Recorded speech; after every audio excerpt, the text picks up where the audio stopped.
All right, testing, make sure everything is good to go. Hi everyone, it's been a little while since I've uploaded a video, so this is just going to go right into some book reviews that are long overdue, and I'm going to talk about all of the reads that I had for June of 2024, all of the reviews I think in this video, with the exception of one, have been written, and I'm just going to talk about all of the books, which I think are a total of 6 for the month of June of 2024. Finally, I'm getting a chance to talk about these books on the channel, so let's go ahead and dive in. Hi everyone, my name is Rose, also known as TA Summers. Welcome back to my channel. Today's video is, as I said before, a series of book reviews that I've penned and I've read for books in the month of June of 2024.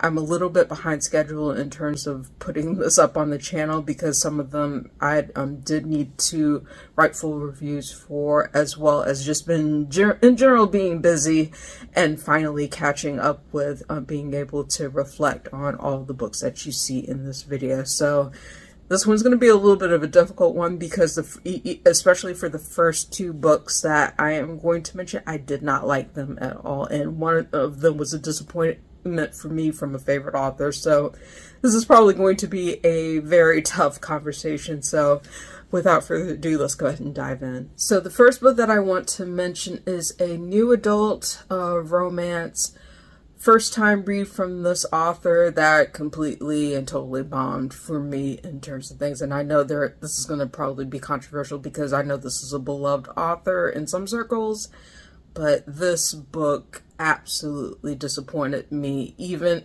like my patience for it was pretty thin to begin with because a lot happens within the spectrum of the book that has to do with a lot of trauma and very difficult subjects for the respective couple that is in this book. But like I had an idea that there was probably going to be a unsatisfying twist towards the end, and 75% of the novel, it basically bombed out from there for me.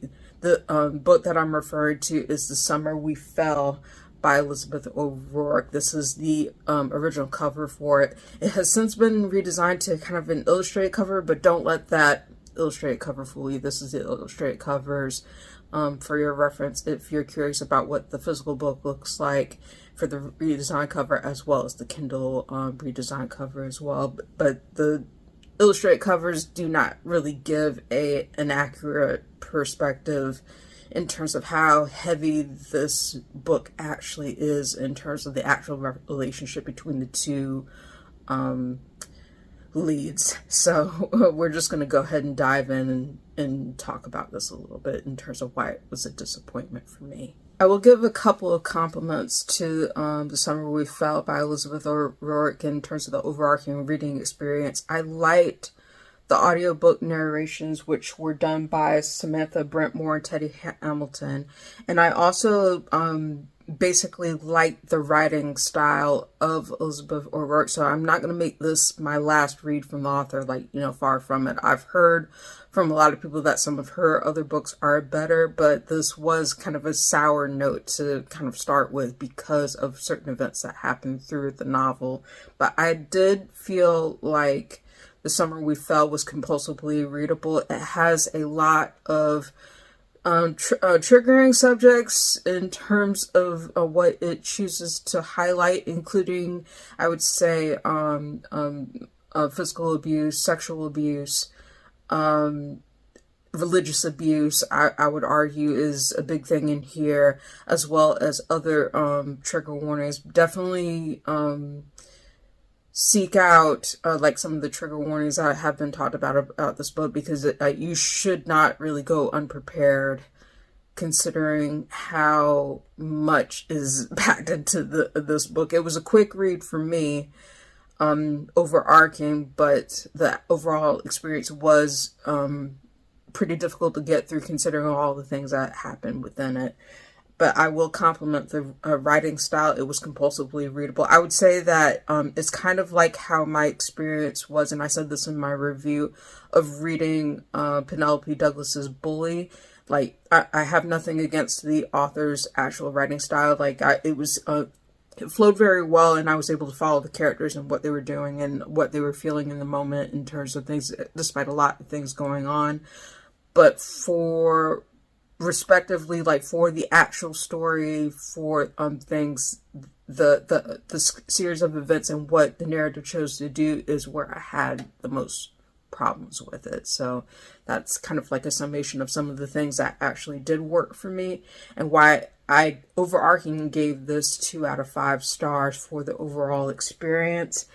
But that when we get into like the discussion of what actually happens, that you'll understand why it was not a book that worked for me. So to talk about The Summer We Fell by Elizabeth O'Rourke, it focuses on the narration from the primary perspective of a young woman named Juliet, who is taken in by a pastor's family and rescued from an abusive situation with her mother and her stepbrother. Her stepbrother was abusing her, and her mother was neglectful, and she essentially came to live with this pastor's family at the age of 15 to escape that situation. And basically the pastor's family, like especially the pastor himself, kind of like uses Juliet as an example of being able to save someone from a difficult family. Props her up as an example in terms of things, and this is kind of like playing into like some of the aspects of the religious abuse, because Juliet talks about being uncomfortable with being used as an example, but while she's also like spiraling because of the abuse she has suffered at the hands of her mother and her step brother, and trying to get away from that situation. So Juliet comes to live at the age of 15 with this pastor's family. It's the pastor, his wife, their biological son Danny, and his best friend Luke. Yeah. And with respect to what Juliet experiences with respect to this family, she tries to do the best she can to help out the family, because they did save her. They essentially did take her in and give her a new life. So she wants to be thankful. She wants to be grateful. She wants to be attentive to them. She ends up becoming the girlfriend of the pastor's son, Danny, though she finds herself having feelings for Luke as well, because he's basically like in their circles and on terms of things. And there's this progressive love triangle that happens between Juliet and Danny and Luke. Juliet can't express her, it seems that Luke likes her, but she can't reciprocate her feelings. Her feelings are complicated for Luke, but then there's also Danny, who is her actual boyfriend, that she has to kind of juggle her emotions and feelings between the two of them. And they have very different viewpoints in terms of things. Like, Danny is your typical preacher's kid, like very religious, follows in the footsteps of his father in terms of having very conservative values, like in terms of things, and having certain expectations for Juliet. And Juliet is not necessarily happy about having those expectations put onto her, but she feels like she owes the family, she owes Danny, since he gives her affection and things like that. But she also finds solace in Luke, who is a surfer, and essentially is in the same circles, and she has this kind of go between Danny and Luke in terms of whether she wants to a life that's beyond the box that she's in, with being with the family, being obligated to the family, versus Luke, who seems to have a more carefree lifestyle, even though he's also troubled in his own way in terms of things. And this narrative kind of goes back and forward between the past and the present. That's a big thing that I want to note, because even though a lot of it takes place in the past, it toggles between the past when Juliet is 15, and then also the present day when Juliet ends up coming back to her adoptive mother's house, like to help take care of her, like in terms of things while she's sick, and ends up reconvening with Luke. And you don't know exactly what the scheme of events are in terms of things like it. It has Juliet and Luke reconvening to be able to take care of the pastor's wife who is sick, and just having to toggle some rough feelings in terms of things, and then going back into the past to talk about the framework of how she came to live with them, and the relationship she had as with the family in terms of the fallout for events. I'm not going to go into too many details for spoilers because there are significant deaths that happen within the spectrum of the story. There are significant events in terms of the things that cause Luke and Juliet to be estranged and then essentially reunite. But then you realize there are a lot of things that really cause the rift in their relationship, and you don't. And even though they're romantically involved as adults, from the reconnection, that comes with a lot of emotional roughness because they have to confront the truth of the past and things that happened between them when they were younger and how they end up splitting apart. I was able to follow the narrative fine between the events of the past and the present. It involves a lot of trauma, and for a little while I was basically on board with being able to see how Juliet deals with a lot of the trauma that she has to bear from the abuse she suffered, and then having to navigate the emotional roughness and the expectations that are heaped upon her being in this very religious family. But it's not easy because Juliet is very traumatized. She is very flawed, a very flawed human being in terms of things, and she does a lot of things. She makes a lot of mistakes. She ends up hurting the feelings of a lot of people as she's going through her respective journey in terms of things in the march up to the present.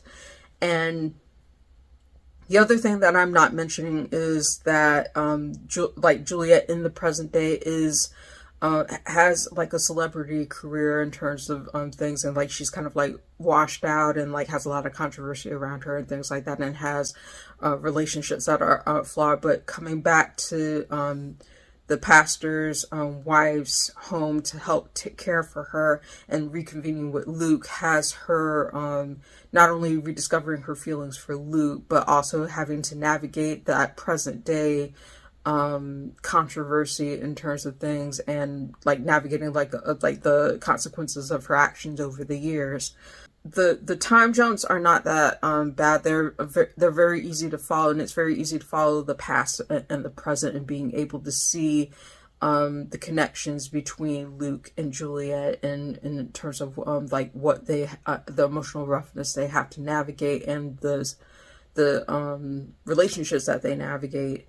I think what made this really just, in my opinion, a difficult book to really like is that you can tell that there are a lot of things here that are not really dealt with in ways that I think were responsible for such a trigger-heavy, trauma-heavy romance book. And I could get into the details of a lot of things that Juliet does that are harmful, especially to even Danny in terms of like consent issues, in terms of things that she does because of her sexualized trauma she tries to impose on him in terms of things. But like that's getting into too many details in terms of spoilers, and I don't want to do that. But I will say that there is a twist at the 75% mark that is apparent in terms of why you can tell Luke and Juliet ended up splitting apart and coming apart in terms of things.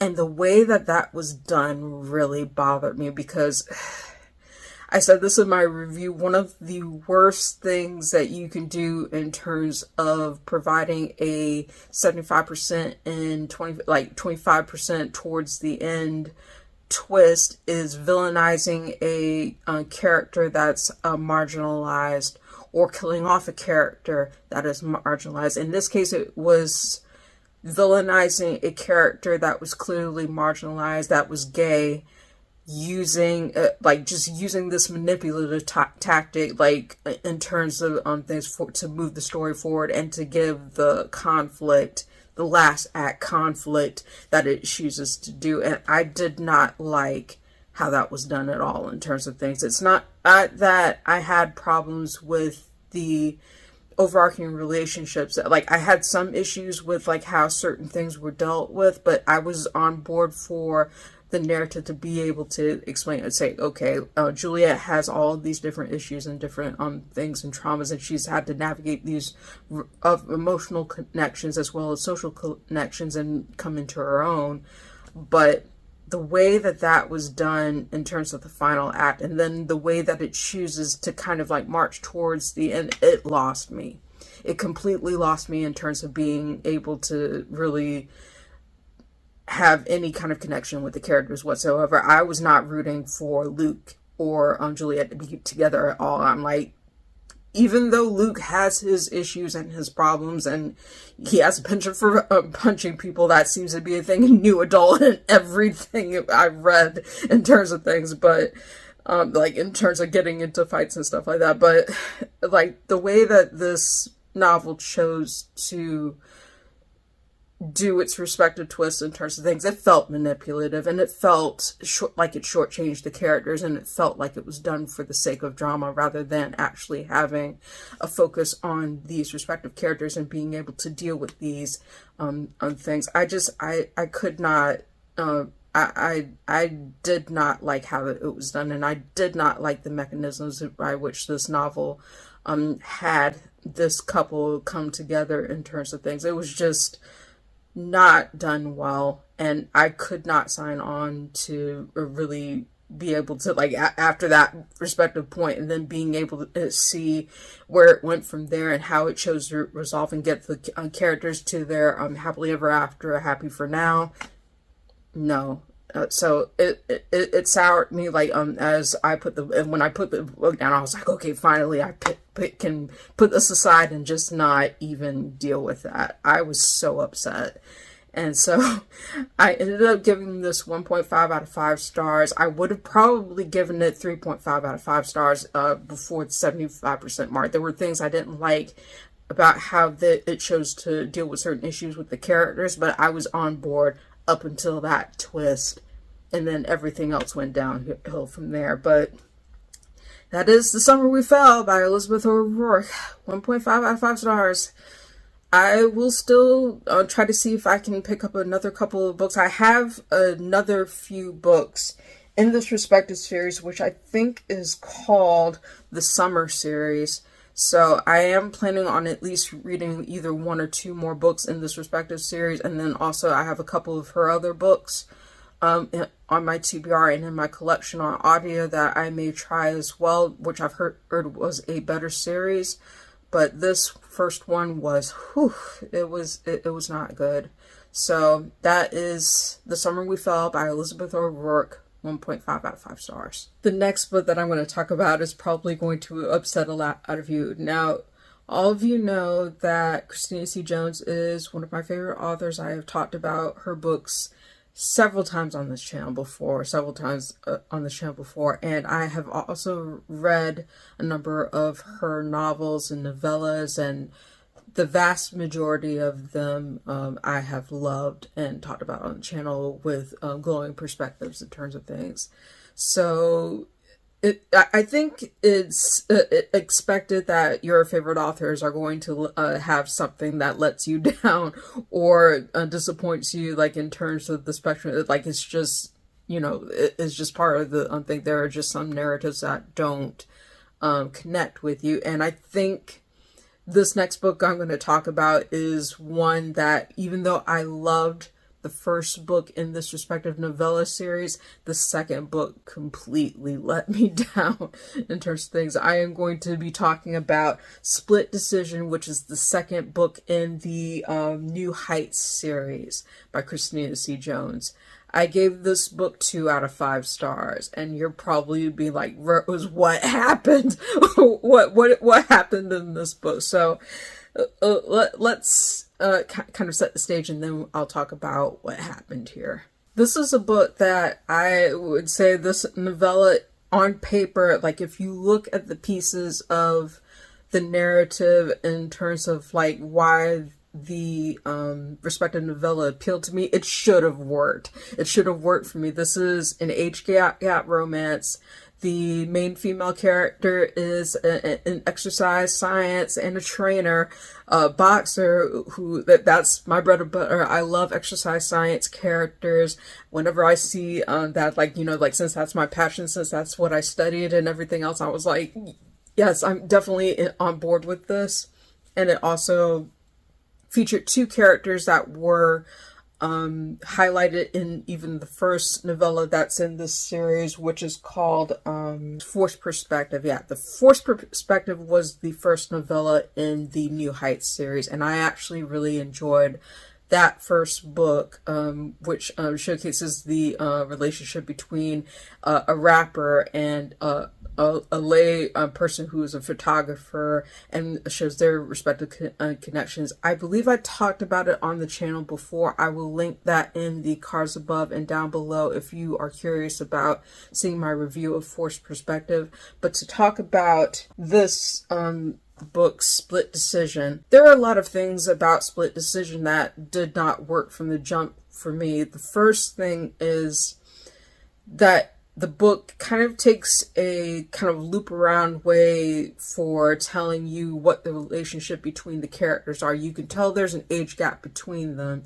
You can tell that they're in the same apartment complex in terms of things, and they have a relation. There's a history between them, but you're not exactly sure what that history is.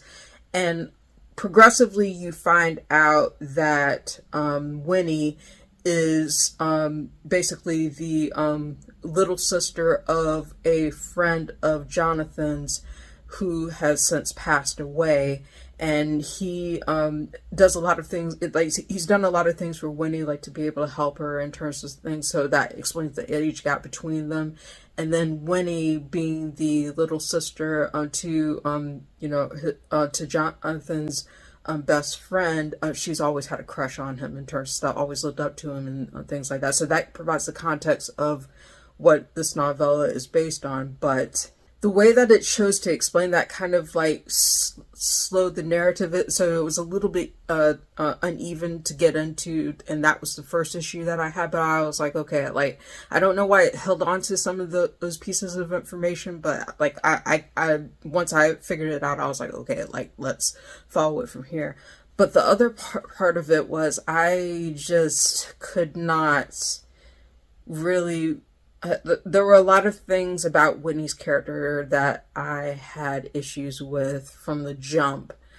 I understand that there's an age gap between them. I understand that this is like, you know, basically the reunion of, like, you know, the older big brother who's not the big brother figure, and the girl who admires him. But Winnie does not respect Jonathan's boundaries in a lot of ways here in terms of things. I think there were some nice scenes between them in terms of things, and like you can tell there's palpable chemistry between them, but the way that it frames that did not sit well with me at all in terms of the way that the dynamic was shown. And then there was one scene where, like, clearly an underage Winnie is witnessing a sexual encounter with Jonathan and the girl that he's with at one point, and I felt rather uncomfortable with that scene, like, to say the least, in terms of things, because she is witnessing something, like, in terms of things she's not supposed to be seeing, and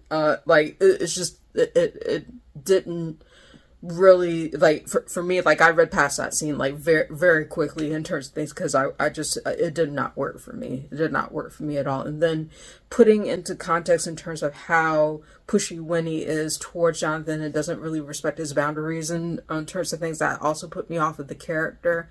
And then also how Winnie chooses to deal with a rather harrowing situation that Jonathan rescues her from towards the beginning of the novella. Like, that didn't sit well with me at all. So there were a lot of issues. Split decision that, despite the chemistry between the characters, despite some moments that I actually did like in the respective novella, for me it just did not work the way that I like it didn't work for me, specifically for showing the respective union of these characters.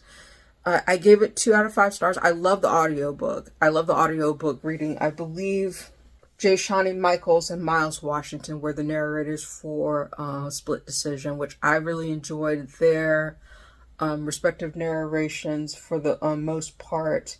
I did feel like there were some pieces where Washington read a little bit awkward for the character, but I was able to follow it fine. But I just think that for flow, for what it chose to do with like showing the characters and that terms of things, and then just certain scenes not working for me, I couldn't give this more than 2 out of 5 stars. It just did not work for me, unfortunately. But you know, like I told myself I definitely want to continue like on the series and see like what it has to offer. Like I said, every favorite author that you have in terms of things may like have something that just does not work for you, and this book was that for me. So that is Split Decision by Christina C. Jones, the second novella of the New Heights series. 2 out of 5 stars. Now, I'm happy to say that the follow-up book that I picked up was the next book in the New Heights series by Christina C. Jones. This was called Call and Response. This book actually worked so much better for me in terms of things, so it was definitely one that I appreciated. And also, I think this particular installation in the New Heights series is my favorite thus far. It follows the characters of Aubree and Noble. Both are musicians in their own right with different histories. And they have been featured in the previous novellas as well. So it's kind of like this respective New Heights series has interconnected characters in terms of things, and you get to see some of the characters from the previous novellas in this one. But Call and Response, and I think it's aptly named because it has to do with the kind of call and response type mechanic that is used in a lot of different music and things like that. And for these respective characters, Aubree is a songwriter who is kind of struggling to try to branch out on her own as a singer, and she is organizing an event, a big name event in terms of things, where she is going to be one of the people who performs. And she's nervous about it because she's had chances where she could perform on the stage and do things, but she's pulled out of it, and she's struggling a bit with her confidence. Meanwhile, she's at this coffee shop, and she runs into Noble, who is serving her coffee, but she recognizes him as a notable musician in himself. But he kind of tells her she's instantly attracted to him, thinks he's cute and everything else. But Noble basically tells her he doesn't do music anymore, and is kind of on a break from it. And she's wondering why. She's like, why are you on a break? It's like you've done well with the collaborations you've had. And then you realize that Aubree realizes that the reason why he's away from music is because his solo work hasn't really taken off. So and she has the idea of being able to feature him in this respective music festival. It's kind of a last minute decision, and the two of them basically have a test run in terms of being able to perform each other, this call and response type vibe, to make sure that their chemistry is. And then they realize that they hit it off on stage and do well.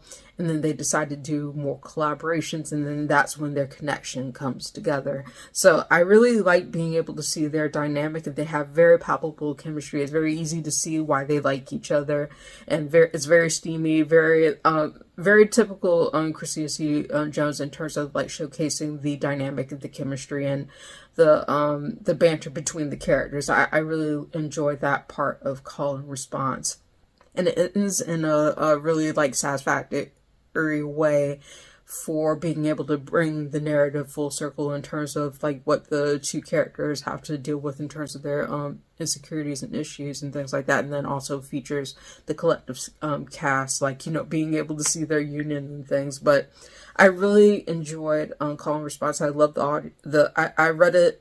I don't think it's available on audiobook yet, but I did read the Kindle version of this respective book, and I really enjoyed it. So this is Call and Response by Christina C. Jones, the third book in the New Heights novella series. 5 out of 5 stars. I really enjoyed it, and if there are any other books that are in this respective series, I will be glad to pick it up. I was glad to be able to pick this up right after a rather disappointing split decision, but you know, it is what it is. It's like I enjoyed the first and I enjoyed the third books. That's cool with me. So the next book that I read is also another novella. It's adult romance. This is The Corner of Olive and Oak by Aubree Prynn, and I've talked about Aubree Prynn on the channel before. I believe I read Homecoming Season a while back, and I gave a review on a previous video, which I'll link in the cards above and in the description down below if you're curious about seeing that. But this particular book, The Corner of Olive and Oak, was a much better experience for my second read from the author.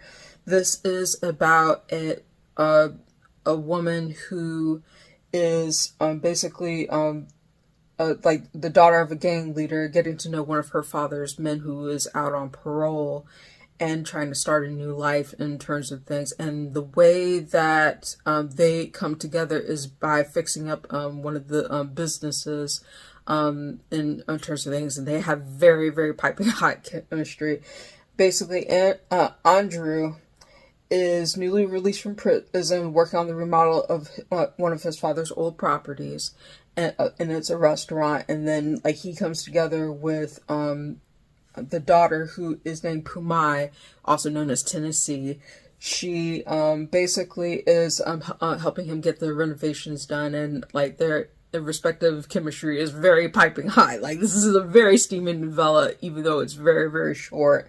And I really enjoyed it. I was not expecting for it to feel like the full experience, but it felt like a fully realized story. I really liked being able to see the characters and the dynamic between them, and I thought the writing was very well done as well. It's very mature. It's very steamy. I like like I'm probably underselling it in terms of how steamy it is in terms of things, but I did really enjoy this, and I definitely am looking forward to reading more from the author in the future. So this is the Corner of Olive and Oak, or otherwise known as Olive and Oak by Aubree Prynn. I gave this 3.5 out of 5 stars. Really enjoyed the audiobook version, which is the version that I read for this particular novella.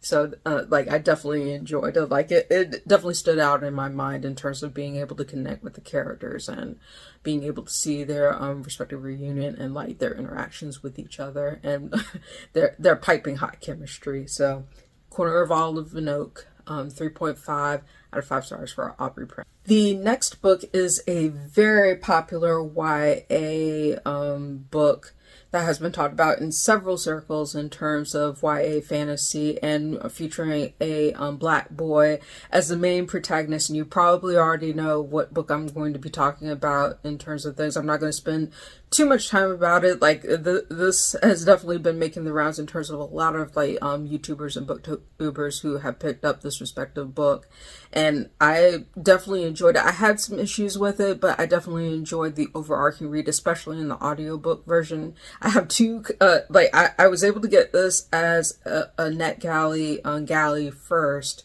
and then I was able to pre-order the book, as well as listen to the audiobook version of this to really enjoy the experience. And it is narrated by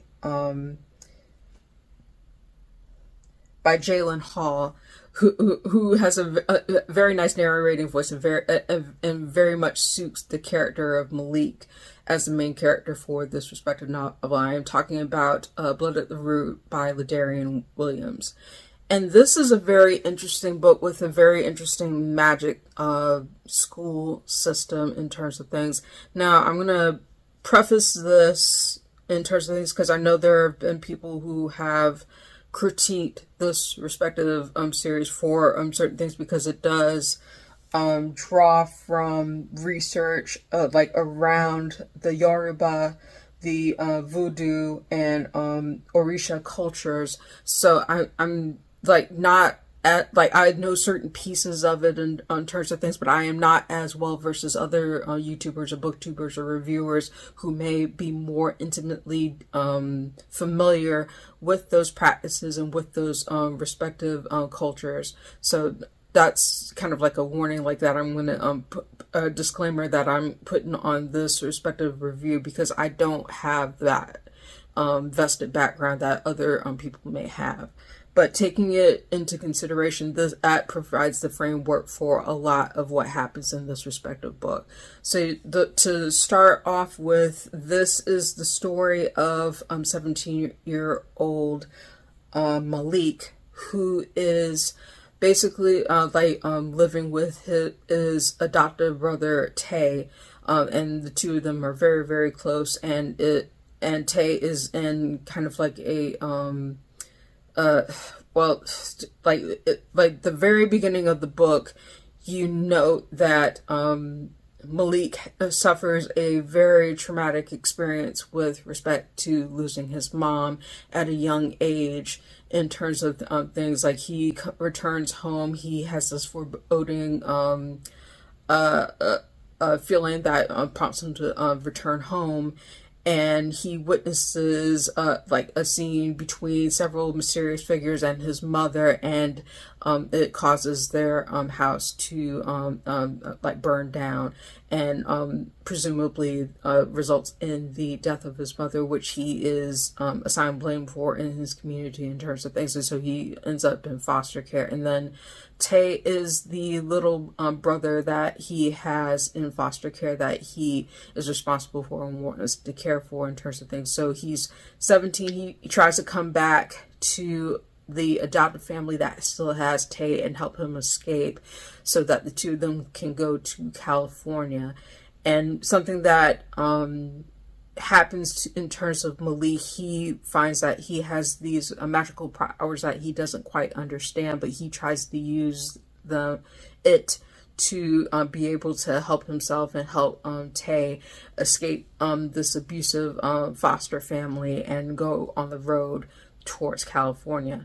But on the way there, they end up running into a mysterious figure who, and also getting an envelope which is addressed to Malik, advertising his grandmother who has been searching for them, and it runs a magic school. And so Malik and Tay end up going to that magic school in terms of things. And so it's a way for Malik to not only learn how to hone his powers, but also have a stable place for him and Tay to stay in the interim in terms of things.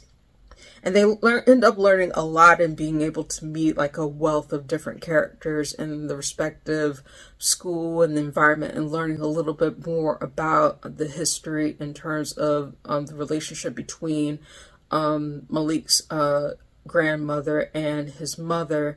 And there are a lot of twists and turns. There are a lot of flawed characters in this respective novel.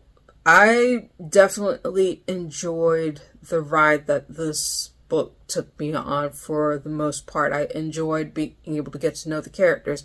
Malik, while a flawed character, there were definitely some moments where Malik was annoying the heck out of me in terms of things, especially with the way that he treats his girlfriend in the novel, but she basically hands his butt to him and like challenges him on some of the things in their relationship dynamics for things, which was welcome in turn because he definitely needed a talking to about it. But Malik is a very flawed character, but he's a very realized character, and you can tell that he has a lot of trauma that he has and responsibility that he has to shoulder at his young age with being a foster kid and being able to take care of Tay, and also being able to like learn how to hone his powers and stuff like that, and learning the different dynamics of the school and learning his family history. There's a lot of weights on his shoulders, and you understand how he's feeling in like many moments in terms of being like I wouldn't say that this is exclusively a Black Boy Joy novel. It has topics that are very, very heavy, but I would also say that Malik has moments, quieter moments and happy, joyous moments with his family, with the students, with the teachers that are at the magic school in terms of things. So you definitely see a balance of both his happiness and the places where he's challenged, and including some of the things that are harrowing and like in the sense of betrayal and loss and things like that. So it feels like a very full, complete story experience to be able to see Malik go through these different things, and the action sequences and the magic sequences are great. Like I really enjoy being able to read that piece of it in terms of things, and the audiobook experience definitely enhanced that perspective experience for Blood at the Root. So I really enjoyed it. I definitely want to give a read into the second book of the series.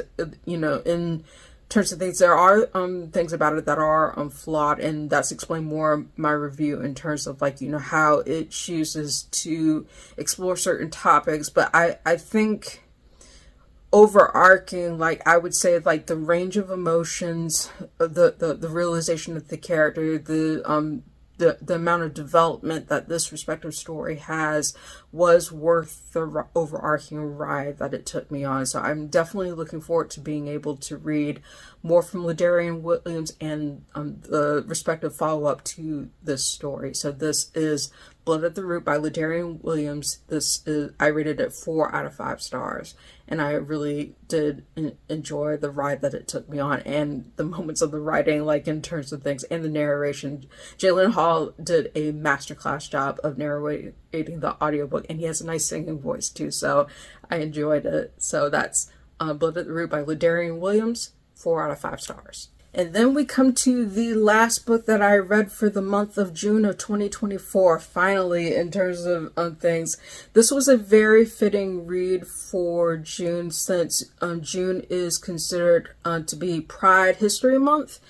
And I knew that considering the Olympics were coming up in terms of things, like I knew I wanted to read a selection from an athlete. So I knew that since I have like a vested interest in swimming and diving and things like that, and athletes for things, I knew that I wanted to pick up the autobiography of this respective athlete. This is Coming Up for Air by Tom Daley. And Tom Daley is now officially retired. He competed in his last Olympics for this Olympic cycle, and he was able to get his silver medal, so that was great. But this book was written a while ago, I believe, in terms of being able to talk about certain aspects of his life, in terms of his experience is starting at a young age with the sport, having the support of his family, his father, his mother, and his family, and being able to engage in the training sessions, what the challenges were, what his triumphs were, or what he was worrying about in the spectrum of the sport in terms of where his mental space was, competing in certain Olympics and different trials and things like that, and how he got into the sport, how he overcame certain challenges such as bullying, and also like being able to struggling with some body issues in terms of things, and having to learn about nutrition and different things. And he also talks about his relationship with his husband Lance, in terms of like how he met Lance and how they ended up getting together, getting married, and having their first kid. Like, I really enjoy being able to see a little bit more about the life of Tom Daley. I do follow his YouTube channel. Like, I've loved watching some of the little like Instagram like shorts where he's knitting different things and just doing different projects. It's really cool to be able to see an eye to the process of which it takes an Olympic athlete to be able to mentally prepare for events, to be able to handle certain challenges that come their way, including like personal loss and media attention, then being able to start a sport at such a young age. It was definitely rewarding to be able to hear from Tom Daley himself in terms of all of these different aspects of his life and how he got to where he is today. And he masterfully narrates the audiobook, so if you're looking forward to picking this up, then you can definitely pick up the audiobook. He narrates it himself, and it's a wonderful experience in terms of being able to hear his story from him. But I really enjoyed Coming Up for Air by Tom Daley, and I think it's not like the only thing that I could say about it that is a bit of a critique in terms of things. It's not necessarily chronological order, it's more thematic order. So there may be certain times where he's jumping between one time frame and another. So it may be for some people like that may be an issue, like in terms of like following the narrative. It's not chronological. It's more like sections of certain topics in terms of things, and then he talks about he talks about it chronologically, like in each of the sections, but the sections themselves are not chronological. So just be aware of that if you're picking up the audiobook and you're picking up the book in general in terms of things. But it still flows rather well considering, and also I enjoy being able to hear the different pieces of his life and what he experienced, and like learning a little bit more about his life as well. So that is Coming Up for Air by Tom Daley. I give this 4 out of 5 stars, and I really enjoyed the audiobook and being able to see an eye into his life. And it was the perfect read to cap off my reading for the month of June. And so that is it for my respective video on all the books that I read in the month of June of 2024. It's a little late, but I'm planning on catching up to the present month in terms of my reading and getting more reviews up for your perusal in terms of everything that I've been able to pick up. So those are all 6 books that I've read. I hope you enjoyed my reflections on them. Thank you so much for watching. If you like this video, please give it a thumbs up, hit the subscribe button, and hit the notification bell to be informed of when I post new videos. Thank you again so much for watching. I hope you have a wonderful day, and I'll see you next video.